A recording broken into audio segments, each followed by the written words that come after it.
Hello friends, welcome to our channel. तो friends, आज की इस वीडियो में हम बात करेंगे हमारी एनटीए यूजीसी नेट पेपर 1 2021 से रिलेटेड जो प्रैक्टिस सेट सीरीज़ है उसके प्रैक्टिस सेट 32 के बारे में। इस वीडियो में हम कवर करने वाले हैं टीचिंग एप्टीट्यूड से रिलेटेड 10 एमसीक्यूज़। फ्रेंड्स, वीडियो का फॉर्मेट आप सब जानते हैं, तो हम डायरेक्ट अपने फर्स्ट क्वेश्चन पर आते हैं, जहां पर आज का हमारा पहला क्वेश्चन है। Nikita completes 100 item questionnaire that ask her to respond yes or no to statements about her typical ways of thinking and behaving. What type of test is this? यानी कि निकिता ने अपने विचार और व्यवहार के विशिष्ट तरीकों के बारे में बयानों के लिए हाँ या नहीं का जवाब देने के लिए एक 100 आइटम प्रश्नावली पूरी की। यह किस प्रकार का परीक्षण है? फ्रेंड्स, ऑप्शंस आप अपने स्क्रीन पर देख सकते हैं और इसी वीडियो के नीचे कमेंट करके हमें 10 सेकंड के अंदर करेक्ट आंसर बता सकते हैं।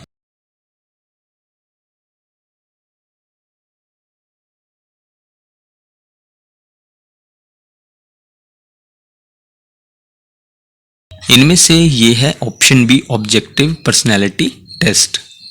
क्वेश्चन नंबर सेकेंड है, dash assessment is used to monitor students learning to provide ongoing feedback that can be used by instructors or teachers to improve their teaching and by students to improve their learning। यानी कि dash मूल्यांकन का उपयोग छात्रों के शिक्षण की निगरानी के लिए किया जाता है ताकि उनके शिक्षण को बेहतर बनाने के लिए प्रशिक्षकों या शिक्षकों द्वारा उनके शिक्षण में सुधार किया जा सके।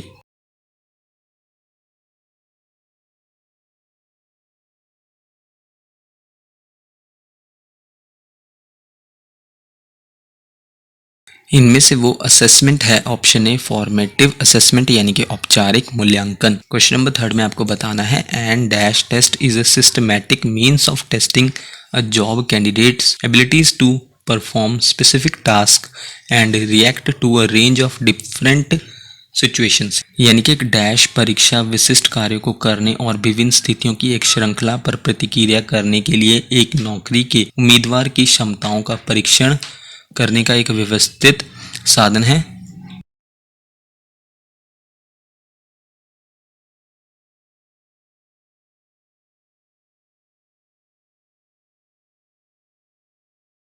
इनमें से वो टेस्ट है option C, aptitude test. Question number fourth में आपको बताना है, what are the benefits of choice based credit system.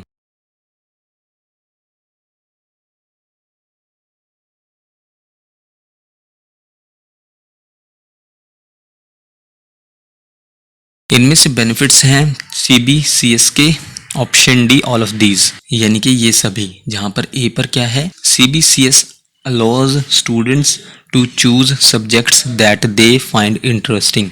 यानी कि सीबीसीएस छात्रों को उन विषयों को चुनने की अनुमति देता है जो उन्हें दिलचस्प लगते हैं, जो उन्हें इंटरेस्टिंग लगते हैं। उसके बाद बी पर था, students can change subjects every semester, यानी कि छात्र हर सेमेस्टर में विषय बदल सकते हैं। सी पर है, students can take up varied subject combinations, यानी कि छात्र विभिन्न विषय संयोजन को ले सकते हैं, यानी कि अलग अलग सब्जेक्ट के कॉम्बिनेशंस को ले सकते हैं चॉइस बेस्ड क्रेडिट सिस्टम में।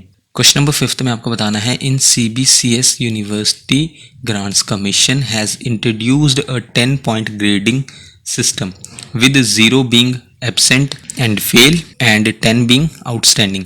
What grade point do you need to pass? यानी कि आपको पास होने के लिए कौन सा ग्रेड पॉइंट चाहिए होगा?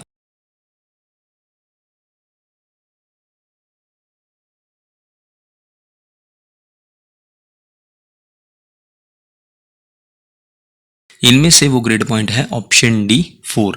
चॉइस बेस्ड क्रेडिट सिस्टम में यूनिवर्सिटी ग्रांट्स कमीशन ने इंट्रोड्यूस किया था 10 पॉइंट ग्रेडिंग सिस्टम, जिसमें 0 किसके लिए था, एब्सेंट या फिर फेल के लिए, और 10 किसके लिए है, आउटस्टैंडिंग के लिए। जहां पर आपको 4 ग्रेड पॉइंट चाहिए होगा किसके लिए, पास के लिए। और फ्रेंड्स, ये ग्रेड पॉइंट्स आप अपनी स्क्रीन पर देख सकते हैं और इसे रीड कर सकते हैं। क्वेश्चन नंबर 6 है, which of the following body regulate the training policies and programmes in the field of rehabilitation of persons with disabilities in India. यानी कि निम्नलिखित में से कौन सा निकाय भारत में विकलांग व्यक्तियों के पुनर्वास के क्षेत्र में प्रशिक्षण नीतियों और कार्यक्रमों को नियंत्रित करता है?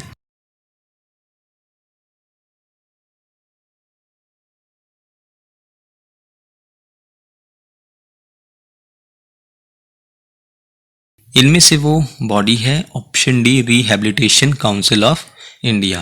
क्वेश्चन नंबर 7 में आपको बताना है which of the following is an example of fine motor skills, यानी कि निम्नलिखित में से कौन सूक्ष्म चलन कौशल का एक उदाहरण है।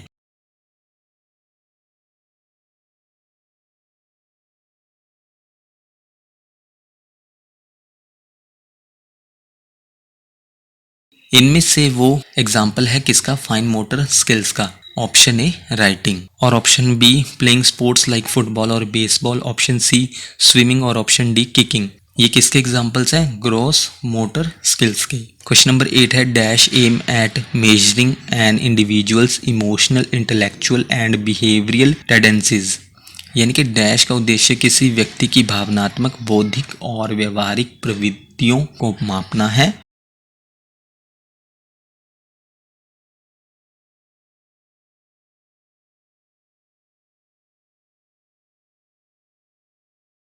इनमें से वो है option D interest and attitude test. Question number 9 है who is the father of theory of multiple intelligence.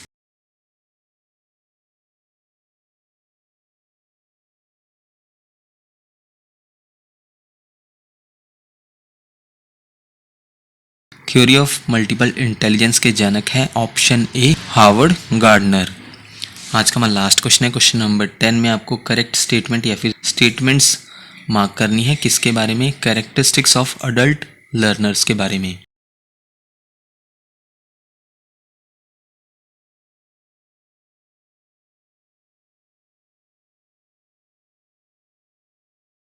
इनमें से करेक्ट स्टेटमेंट है option D all of these, यानी कि ये सभी कैरेक्टरिस्टिक्स हैं किसके, अडल्ट लर्नर्स के। जहाँ पर ऑप्शन ए है हाई एक्सपेक्टेशंस, यानी कि अडल्ट लर्नर्स की हाई एक्सपेक्टेशंस होती हैं, वो सीखना चाहते हैं नई नई चीज़ों को जो उनके यूजफुल हों वर्क के लिए, और वो एक्सपेक्ट करते हैं इमीडिएट रिजल्ट के लिए, और इस तरह के कोर्स में पार्टिसिपेट करें जहाँ पर उनके पैसे और टाइम दोनों की बर्बादी ना हो। इसके अलावा ऑप्शन बी पर था मल्टी लेवल रिस्पॉन्सिबिलिटीज़, जहाँ पर अडल्ट लर्नर्स की मल्टी लेवल रिस्पॉन्सिबिलिटीज़ होती है। इसके अलावा option C self direction, adults feel करते हैं ज़रूरत होती है कि वो रिस्पॉन्सिबिलिटी ले सके अपनी ज़िंदगी और अपने डिसीजंस की। तो फ्रेंड्स ये थी हमारी आज की वीडियो। आप हमें इसी वीडियो के नीचे कमेंट करके बता सकते हैं कि आपने टोटल क्वेश्चंस यानी कि 10 क्वेश्चंस में से कितने क्वेश्चंस को करेक्ट मार्क किया। नेक्स्ट वीडियो आपको जल्दी चैनल पर मिल जाएगी। So thank you friends for watching this video.